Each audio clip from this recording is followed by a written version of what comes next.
જે નેતાને લોકો ઘણીવાર માત્ર કડક રાજનીતિના ચશ્માથી જુએ છે. તેની અંદર એક બહુ શાંત, સંવેદનશીલ અને થોડી તૂટી ગયેલી વ્યક્તિ પણ હતી. એ નામ હતું લાલકૃષ્ણ આડવાણી. ફેક્ટ એક ખૂબ ઓછા લોકોને ખબર છે. આડવાણીજીનો જન્મ 1927માં કરાચી, તત્કાલીન ભારતમાં થયો હતો. વિભાજન પછી બધું જ છૂટી ગયું. ઘર, શહેર, ઓળખ.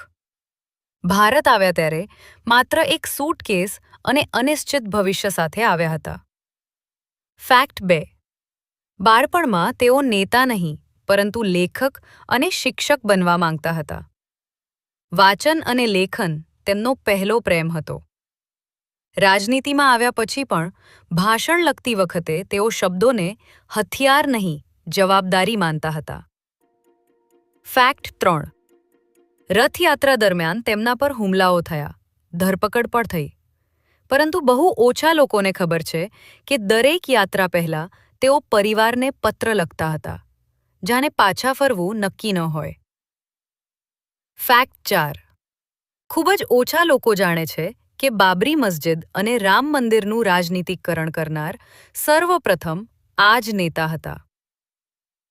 ફેક્ટ 5. પ્રધાનમંત્રી ન બની શકવાનો દુઃખ તેમણે ક્યારેય મંચ પરથી વ્યક્ત કર્યો નથી. નજીકના લોકો કહે છે, રાતે તેઓ ઘણીવાર એકલા બેસી જૂના ભાષણો વાંચતા.